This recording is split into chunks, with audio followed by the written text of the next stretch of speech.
Some water for you. Thank you. Well, thank you.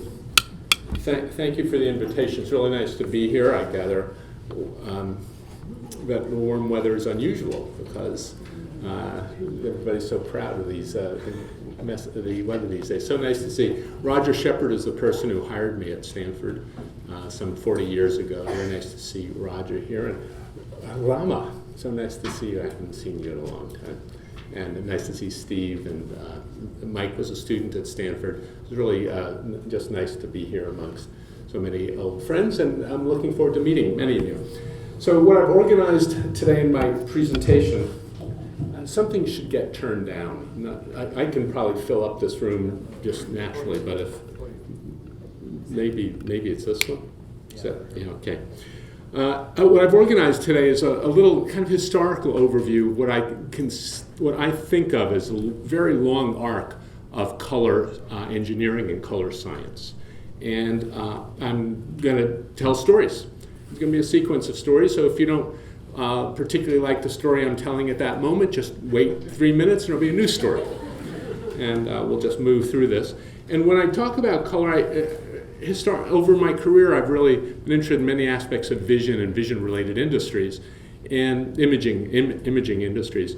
And I'm particularly fond of color because I think it's such a great model system for how we think about other parts of vision, and in fact, these days, other parts of neuroscience, which has become my, I won't say a lot about neuroscience today, but neuroscience has become something I'm very focused on these last few years. And I like starting just by reminding you that you can see lots of things really well without color. And like many modules of the visual system, color is useful in the sense that, well, you look at this and you can see the berries and you can see the leaves, but if you move to the next one, it just becomes easier.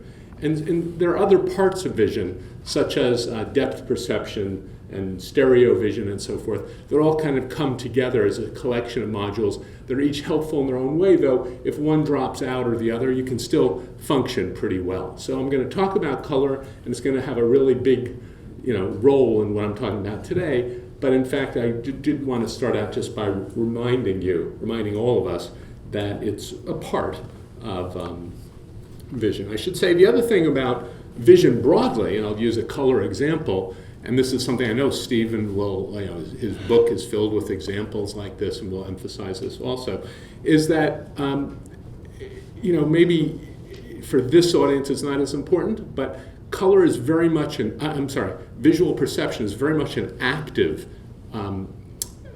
inference that your brain does. You're not simply recording things, and this will come up with your eye, and there it is, but your brain makes an inference. So for example, in this particular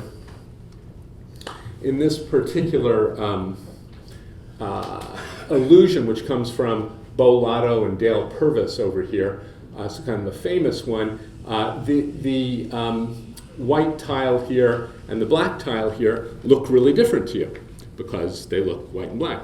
But in fact, if we black out everything else, to the physicist, they're exactly the same. If you look at the radiance coming to your eye from those two. And your visual system correctly notices that somehow or other the contrast over here, because this is in a shadow, this thing here, the number of photons here, must indicate a white reflective surface, whereas this one's directly in the light and it's just sending the same number of photons, so it must be a darker surface. So these kinds of inferences are rife throughout vision and visual perception in many, many different forms.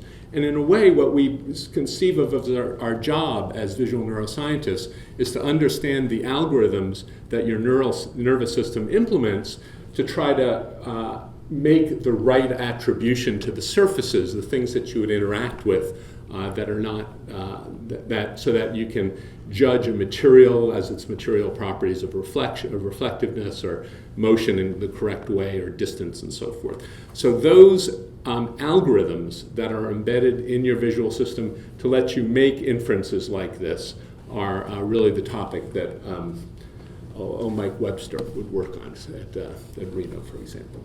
So there we go. So I want to say that in our work on this, and I'm about to launch on the talk itself, my lab and many people I collaborate with, particularly have Dave Brainerd in mind as I give this presentation, we really try to implement our ideas as devices or as software that to give it a kind of specificity so that we're not kidding ourselves. And of course we try to share that work with everybody. You know, some people are worried about giving their work away. We're trying to give our work away, so don't worry about that. Take it, use it freely. Try not to be mad at us if there's some feature of it you don't like. We're just doing our best to share this stuff. So many of the things I will show you are implemented in a series of GitHub repositories that are available. These slides will be posted. You can have those. Many of the images are created from software in this repository, and almost all the ideas we test ourselves as to whether we're being precise enough by implementing them in software and distributing. And then I have an open book that's on my webpage, Foundations of Vision, that also describes these things. Okay, so here's where I usually start when I think about color. This is my favorite image in color science. It's a drawing from an undergraduate who was working in his dorm room a while ago, and they had sunny weather there on one day, not so often as they do here. And what's shown here is a window that's shuttered with a hole drilled in the shutter. And this was the expensive piece of equipment that he could afford. Where this is from his notebooks, his college notebooks, and you can see that the point is rendered collimated here, put through a prism, and the image is formed over here on the wall. And what's so great about this is, as you all know, of course, the light from the sun over here is split into rays of differing, what he called refrangibility, which shows up as a little spectrum here. But the important part is not just the spectrum itself, that he could take the light and decompose it into rays, what we call different wavelengths now, but he did two further experiments, and this is really fundamental to everything else that will happen, and it's right there in Newton's original drawing. He drills another hole over here and says, well, if I do it again, am I going to get another rainbow again? And the answer is no. He did it once, he got his rainbow, that's as many rainbows as you get. So this was a fundamental decomposition. If you did it again, it didn't split yet further. And over here, it's kind of scribbled out and so forth, but he indicates in his notebook that, he didn't destroy it. He didn't take A and turn it into something that was not A, but he could, in fact, refocus it and get another image just like the original one that matched. So he hadn't destroyed it, he just teased it apart and brought it back together. And those operations of being able to add things back together to recover things and be able to separate them apart were really fundamental in many ways. I should say that the instrument, by the way, just this part is pretty simple, but this instrument that Newton used in his drawings from his dorm room in about, I guess these were done in about 1680, were the same instrument that when I first arrived at Stanford 40 years ago, you'd buy. It was basically the same piece of gear. And that's now changed. People have other technologies for that. But it lasted a couple hundred years is a good thing. And also Newton, in trying to explain this, actually didn't stop at the border's edge of physics, but he actually took the psychology quite seriously. And he wrote, and quite famously, for the rays that he had discovered to speak properly are not colored. In them, there's nothing else than a certain power and disposition to stir up, really, in us, a sensation of this or that color. And he went on to make maybe one of the earlier psychological models, the color circle, which is famous in color groups for being wrong, but close. And that's something I kind of admire. Being close is pretty good, as opposed to not even giving it an effort. And it fell to Helmholtz, subsequently, I'll tell you a little of that story, to fix up the Newton color circle as part of the next great big advance about 150 years after this work in this. So what would the psychology part be? Well, the fundamentals of to kind of turn Newton's observations in light into a kind of engineering science really fell to people in the 1850s, 1860s, 1870s. And the experiments that they did are described here, and this is really the fundamental, we're still making money off of these experiments and insights that were done in the 1850s. So these are the basis of all color technologies. And if you have an observer here looking at this box, here's the experiment and looks into the box. There's kind of a uniform background, and on one side is one light, on the other side is the mixture of three lights. The test light on this side can be anything. On this side, the mixture of these three lights is something the subject controls by adjusting the relative intensities of the red, green, and blue lights. And the amazing thing about this experiment is you can choose any light that you like to put on over here, and by the mixture of these three lights, so taking Newton's rays of differing refrangibility and adding them together, you can make these two sides appear identical. Now, they're not physical matches, these are appearance matches. And the other thing about this I really want to emphasize in this experiment, nobody ever asks the subject, what does it look like? Does it look red? Does it look green? Nobody says, I don't care what it looks like to you. Just make them look the same. And this notion of an equivalence class is a really powerful notion in lots and lots of mathematics and lots of signal processing and so forth, the notion of equivalence class. And you can see it here in this experiment. The observer is looking in and makes the two sides look the same. And these effects, by the way, so I'm going to draw for you the spectral power distribution. That is to say, how much energy as a function of wavelength there will be in different lights that will look the same. And all four of these are examples of lights that look the same to somebody.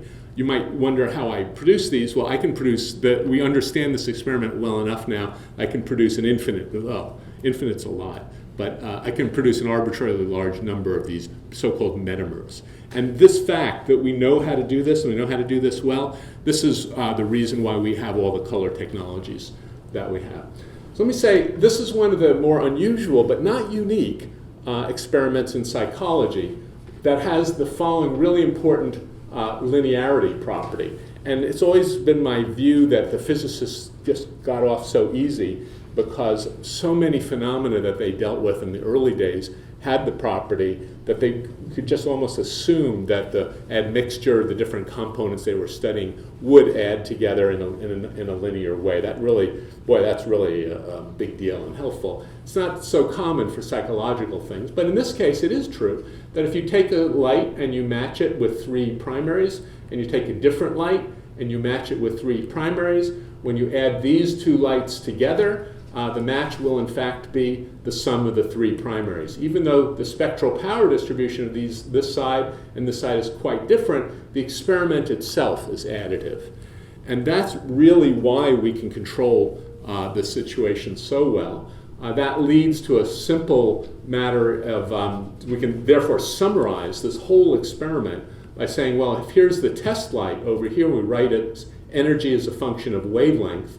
On this side, because it's linear, we know that there will be a matrix that will map the input, the test light as a function of wavelength, through this matrix into the red, green, and blue intensities of the three primaries over here. And that gives us a full summary of this experiment for all kinds of people. And we can check on you and you and you and all kinds of different people, and we can see whether you have the same color matching functions or not. And that's something that will come up in a little bit. I should say that historically, I put Grassmann up here. These additivity laws are attributed to Grassmann. And in fact, Grassmann used color science. So Grassmann is famous in mathematics for his Grassmann algebras, much ignored at the time of his life, but after his death, he became quite well known. So the graduate students in the math department next to me all know about Grassmann algebras. And he was the person who first really moved from 2- and 3-dimensional coordinates into n-dimensional coordinates and managed to keep track of things in a nice way and prove various important theorems about this. And he did it based on his attempts to describe color and the color matching rules. And in fact, Grassmann was engaged in an argument where he was defending Newton against Helmholtz, because Helmholtz had said, this Newton color circles, this kind of cool idea, but it's not quite right. Let me fix it up. And people were very proud of Newton and really didn't like this newcomer Helmholtz coming on and undoing the great Newton. And so it was part of a debate. They're both right. It was really great progress and great stuff. The person who first measured the color matching functions was none other than James Clerk Maxwell. And Maxwell, I don't really know the history of this that well, but I know he did it as a young professor before the Maxwell equations time. And what Maxwell did, with the rig he used, was a spinning wheel like this where he could cover or uncover relative amounts of red, green, and blue. This is from John Mullen's just very nice historical piece. And those of you who really, I will do some history, but boy, if you really want to know the history of this stuff, reading John Mullen's articles is always a great thrill. And Maxwell set these things spinning, and he did a series of matches. Let me just take you back here. He would take a particular light over here and arrange how much of the red, green, and blue was uncovered in his spinning disk to set a match. And he did it for lots of different wavelengths of light. He was, as an advanced physicist of his era, he could split out the different wavelengths of light, and he could plot how much of the red, green, or blue you would need as a function of wavelengths of light. And two of the dots, so the dots kind of follow these curves here. It's a little hard to see, but one of these, one of these is the international standard that got set in 1931. These are the open dots that follow these smooth curves here. This symbol over here is Maxwell himself, and observer K turns out to have been Maxwell's wife. And for those of you who have been young psychophysicists, there aren't that many of you, but Rama will remember these times. Getting your wife in there and help you as a young professor to kind of collect your data, that's something I've really related to a lot. In any event, we have these curves now as standards, and that's how we can predict matches and so forth. And these functions really are at the heart of all color standards in use today. So when I go to a company like Sony or somewhere and there's young engineers who need to learn stuff about color, they're still learning about this idea. And anytime you use a color television, a computer display, print a document, watch a movie, these ideas are kind of there. Maybe I should just take a moment. I'm happy if you want to stop me at any point, to make a point, contribute something, or to ask a question. That's fine. I'd be happy. And at this point, I just want to say I feel like I told you about the tremendous inheritance we have as color scientists of people who worked out the physics of light, went a little bit into the psychology, did things that really mattered for engineering, for uniform patches of light.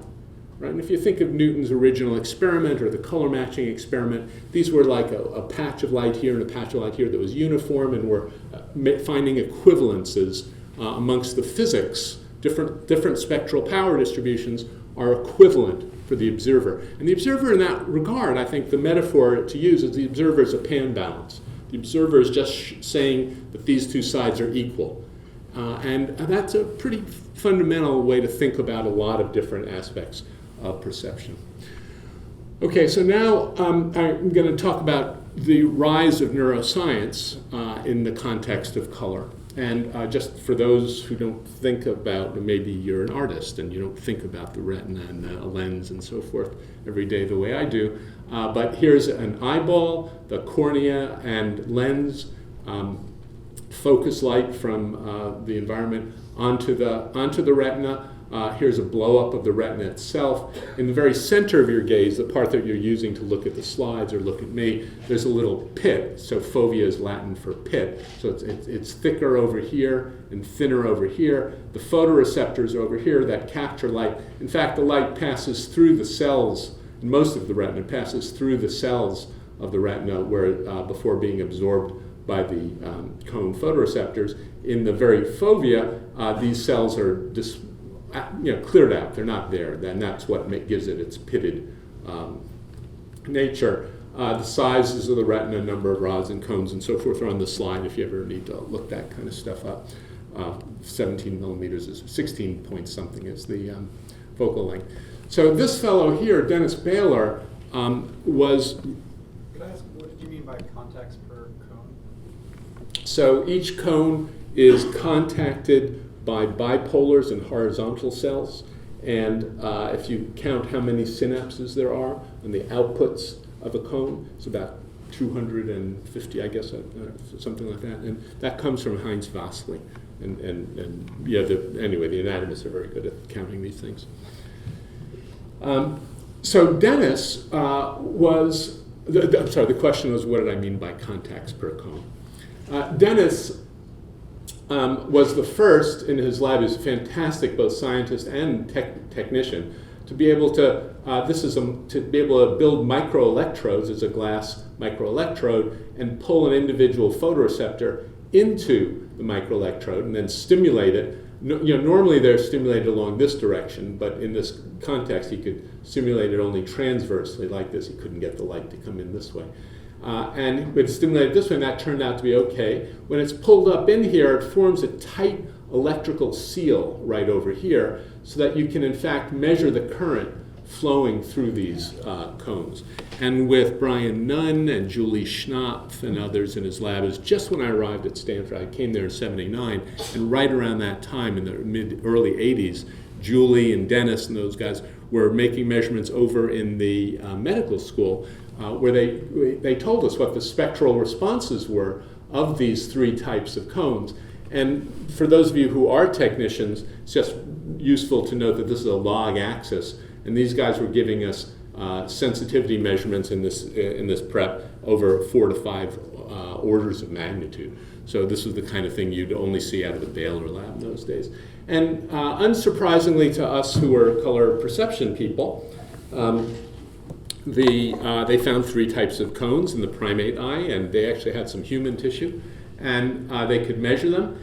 And we were prepared for them in the sense that we could say, well, look, if Dennis can measure these three types of cones, if we put on one light like this, we can measure from his sensitivity curves how many excitations there would be in the L, M, and S cones.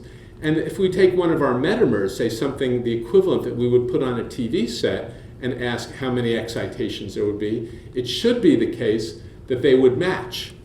And indeed, that's what they showed in their experiments. And so this gave the neuroscientists a way to understand their own data, and it gave us some confidence that we had done the behavioral stuff right, and it was a great marriage. It was a great thing. I mean, the neuroscientists maybe didn't see it that way. They saw it as they were the first to ever explain color science, but new fields get a little excited about themselves.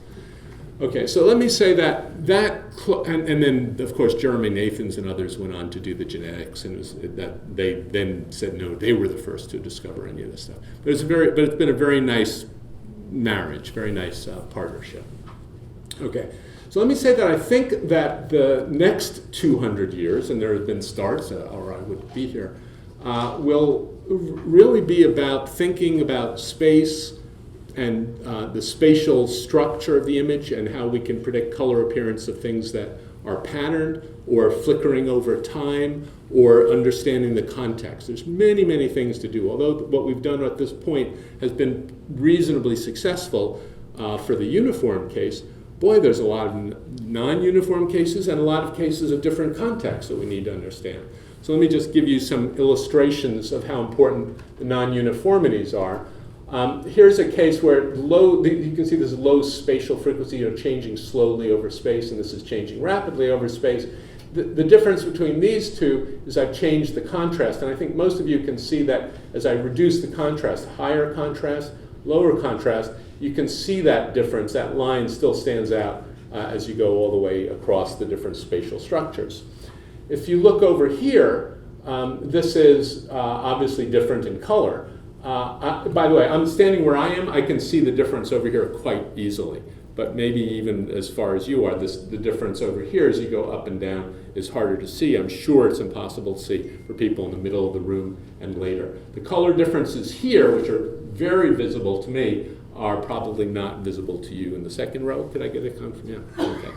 So like that. So the interaction between space and color is pretty fundamental, actually. It's got a lot of features to it. And it was known to the early technologists in the TV industry who would take color images like this and separate them into the luminance, kind of the light-dark quality, and two color dimensions over here. And they noticed that if you blur the luminance one, you get a blurry image, but you could blur either the color or both of the color dimensions, and the image would still look very sharp.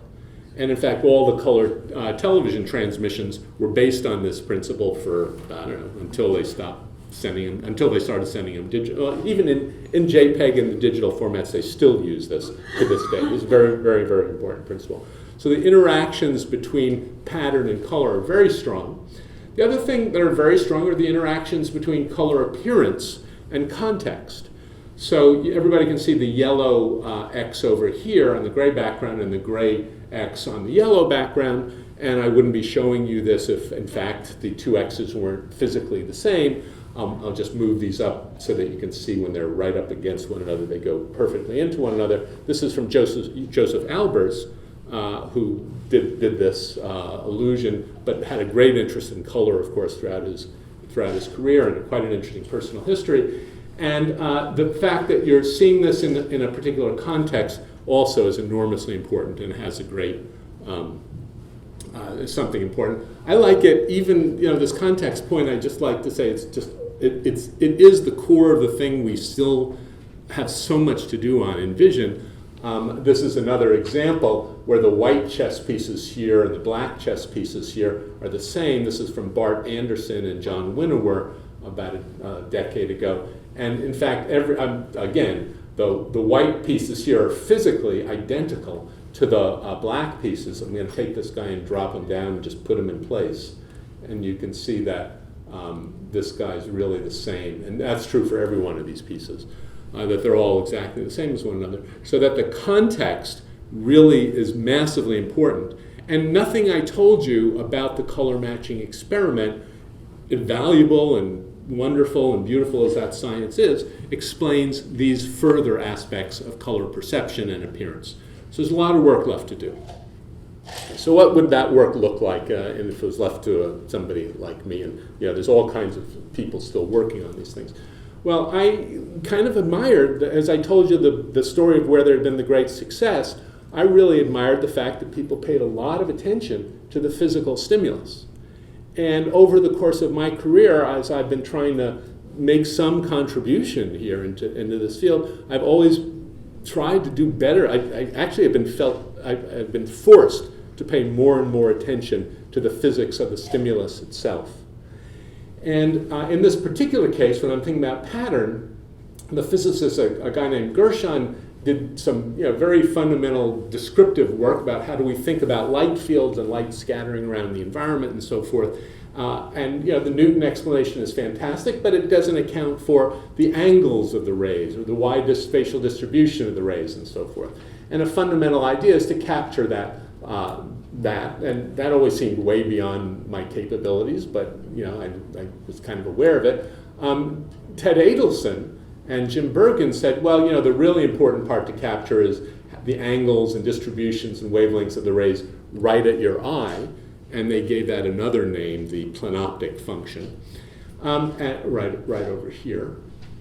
And so that would seem good. And if you look at modern technologies now and the way that they're developing, control of the planoptic function by different types of displays, like Marty Banks and Steve's colleague at Berkeley builds these displays where he controls not just the spectral power distribution, doesn't just use wide field sources, but uses near field displays that with an attempt to literally control the light field. At Stanford, we have, run by my wife, Joyce Farrell, a Stanford Center for Image Systems Engineering, which is filled with people building new kinds of displays and trying things.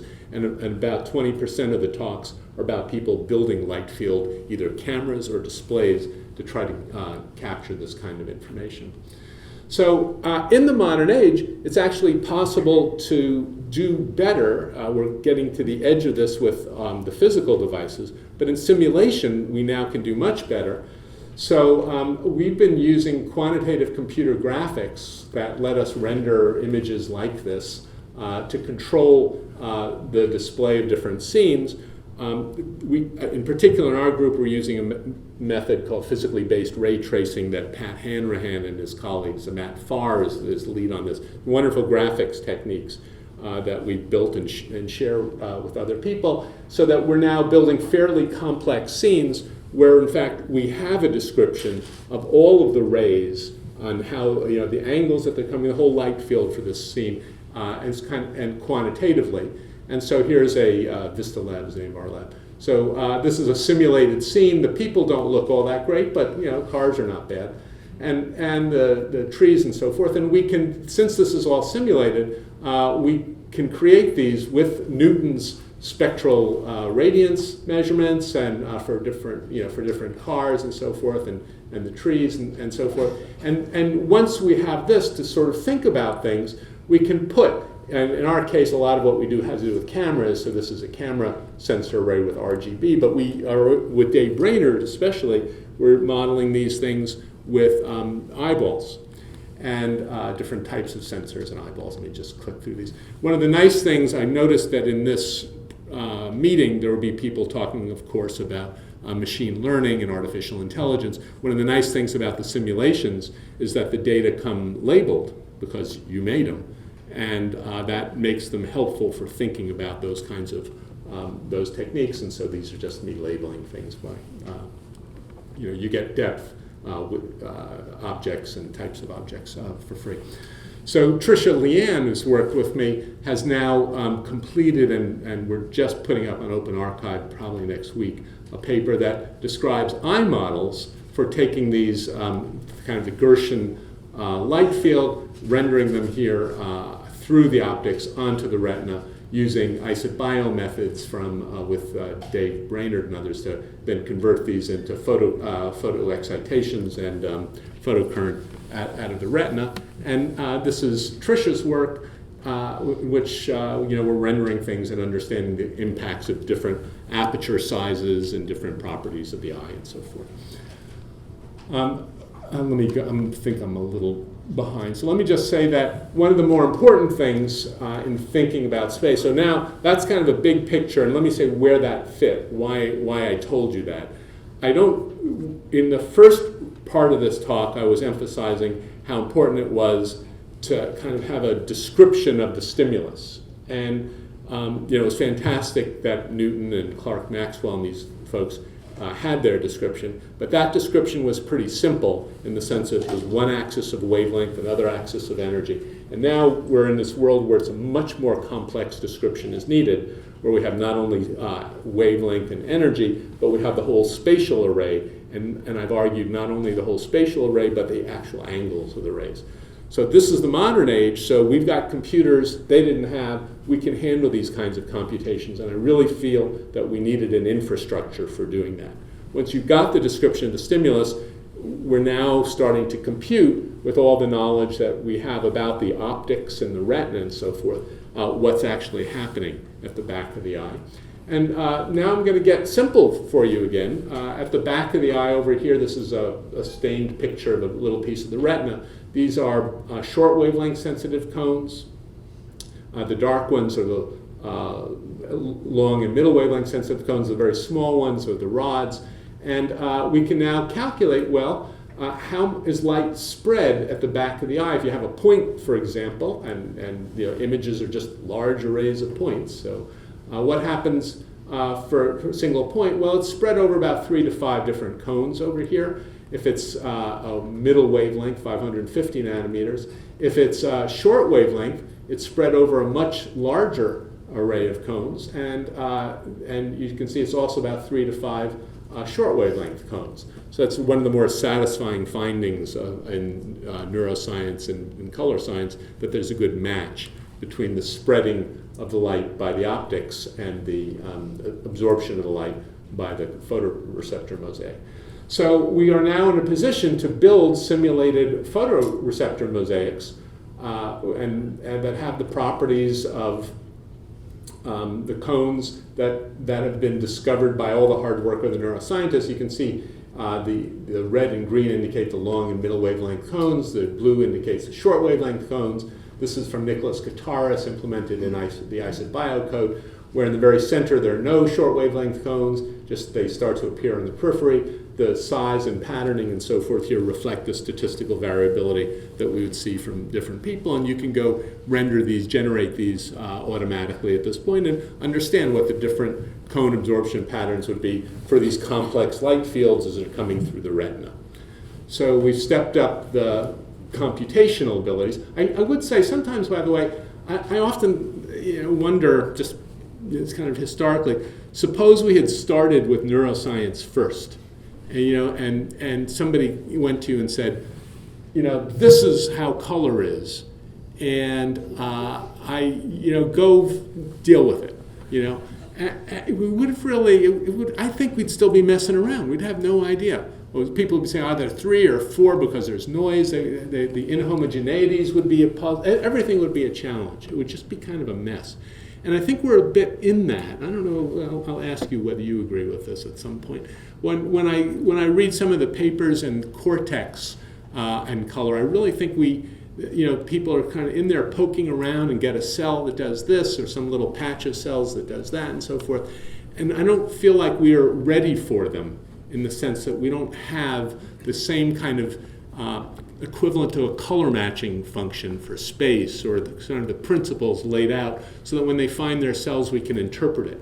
And I think it would have gone badly if the psychologists and physicists weren't ready for the neuroscientists, and the retinal absorptions wouldn't have gone as well. And I think we might be in that state with the cortical guys. So please feed them and take care of them and be nice to them, but tell them to be patient while we get up to ready. So this is Dave Williams, and he started actually doing experiments I'm going to end with. I don't have a clock. Am I on time? 5 minutes. 5 minutes, thanks. This is Dave, and this is a rig he built. And Dave and all of his students, Dave was really the key in making this happen, noticed that the astronomers were doing these really cool things with adaptive optics, compensating for imperfections in imaging through the atmosphere. And he said, how about if I just try to image through the cornean lens of my own eye?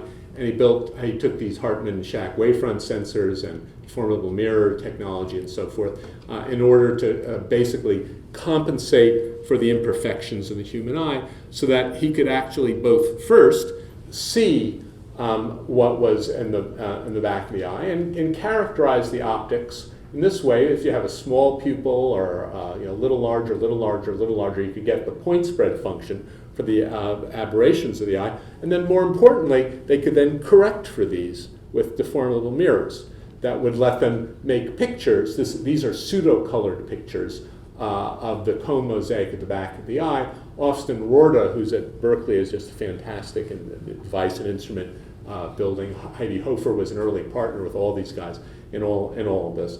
And they started being able to identify the spatial layout and, in fact, the type of photoreceptor in the living human eye. And then the next stage of this, which is where I think we are now, is they noticed that people, well, you can even see it in this one here, people differ. In fact, they can differ really remarkably in types of cones. And now they're into the business of taking stimuli, not just looking in the eye, but delivering stimuli into the eye, where they can excite one cone at a time and ask you, okay, now this would never happen in normal vision because of the blurring of the optics. But if you want to start to understand this spatially, you put it in one cone at a time and ask somebody, well, what'd you see? And the first thing that they ask, lucky for those of us who are interested in color, is, well, what color did it look like? And what's shown here is the background is the mosaic. I'll zoom this up so that you can see it a little bit in the next moment. But around each cone is an indicator of when they stimulated that cone. People were given an option of saying red, green, white, or something. And a lot of the time, I'll zoom in on this one, this is a second observer. A lot of the time, for a green cone, let's say that's shown here in the middle, if you just stimulate that cone, the person will say white or green in this case. For this red cone, they would say only white. For this, and so forth. So that, and what will happen next, of course, will be that people will do two cones at a time, or little patterns on the cones. And you can just see this coming. And this is going to give us the ability to control and understand how the nervous system is interpreting the color appearance, and we will be able to look for rules based on this in a way that I think will be really important. In fact, anyway, so there's a competing group around Heidi Hofer and Dave Williams and Dave Brainerd and so forth. That I don't want you to get a sense that this is all settled, but there's a competing group that's doing this kind of color naming around Brainerd, and there are things to be worked out there. Ask me about that later, but I think the whole direction is a great direction, and they're all smart and friendly, and they will work this out. Okay, so let me end then with just a note. I am out of time. I'm probably under a minute at this point, but let me just end with a note that this same set of principles, I've told you about technology and about the development of graphics for modeling these things and so forth. There is a whole other thread with the rise of genomics in which people are literally trying to starting companies to transform the genes in your eye so that people who are dichromats can become trichromats. And I noticed that there will be some conversation about this at the end of the meeting. So I'm just putting in slides here to say that these same technologies that we've been describing have also led to the ability to make predictions. If you're a trichromat, a scene might look like this, but if you're a particular type of dichromat, the same image would look like this, and so forth. These technologies abound. They're based on principles that relate to the same kinds of mathematics that Grassmann and Clerk Maxwell gave us, and I'll be happy to, I'm out of time, but I'll be happy to explain that mathematics as a kind of set of principles. I'm sorry, I'm just going through this. And so now Avalanche, what was Avalanche and now Adverum Technologies, is proposing to change the genetics of the eye and make, and so that people who cannot tell the difference between these two colors here, they both look like this to individuals like that. These are individuals who are missing their M cones, their so-called deuteranobes, will be able to see something else when those genes are in there. And being able to predict what that is before we do this to these people seems like a good idea to me, and something we ought to check on carefully. We're a little concerned, and we've expressed this, that what's going to happen is you're going to turn this image into this image, which is not necessarily a good thing. But thinking that through and being part of that conversation is something that we might all do together. Okay, so in summary, the color, as I started out by saying, is a relatively simple component of vision as a whole, but it gives us, because it's simple, it gives us an opportunity to do things. I really wanted to emphasize this notion that matches are equivalence classes. We didn't put numbers, we didn't rate them, we didn't pretend that these numbers had units. We really used the equivalence class importantly there, and that it was really psychophysics that worked. The fact that we were ready with our psychophysics and perception that made it so easy and useful to understand and interpret the neuroscience. I do think that in the future, as we go to space and develop new techniques and ideas, technologies and ideas, that the ability to do simulations at scale will be important, and there's a new generation of technologies that will help us understand the basics as well. And thank you very much for your attention. I did want to say, usually at the end one thanks all of the students in your lab who've done all this work. In this case, as you know, most of the people who did this work are long departed, and I wanted to thank all of them for their work. Though the students in my lab are fantastic. I'll thank them at other times. Thanks. Oh, yeah, okay. And are we taking questions, or we are? Okay. Okay. Would you care to comment on Edwin Land's discovery and his discovery of the Polaroid camera? Yes. Which he invented. My understanding is it was basically a two-color system that he put together, and I may have that, probably have that wrong. I'd be happy to tell anything. Should I do a little honk and ramble about Edwin Land? I'd be glad to. Actually, I'm just curious. Yeah. I think it was one of the most interesting inventions. Right when we were talking about the three-color, red, green, blue system that you needed to match the spectrum. Yeah,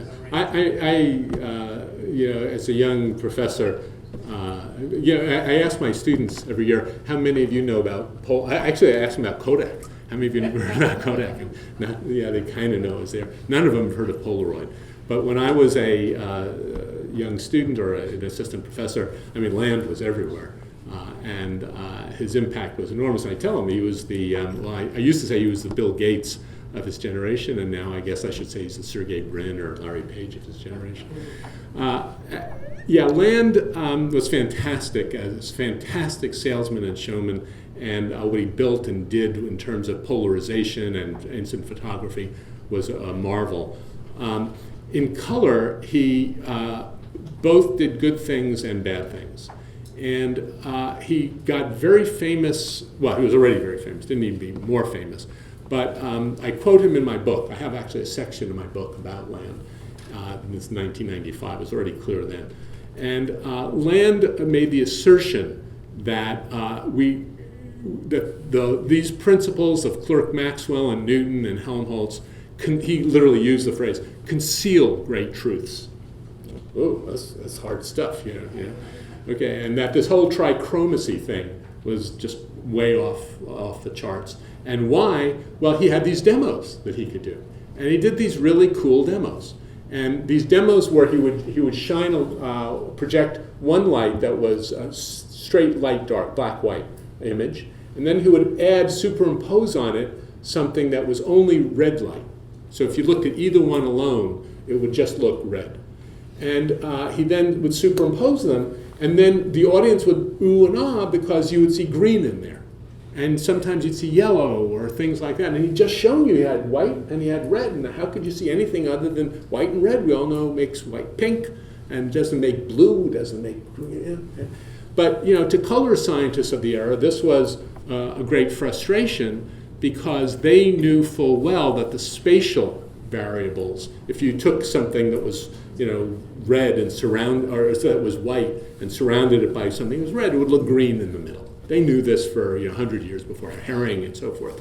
And Land trafficked in this in a way, I think it was to raise funds for a new round at Polaroid at that time, saying that in fact you could do color photography with only 2 channels instead of 3. But you will note that when they actually built Polaroid film, they used 3 channels. Okay, so it's just a little observation. So that part, we all need. Many of us have been in a position where you need to raise funds, and he was a showman and so forth.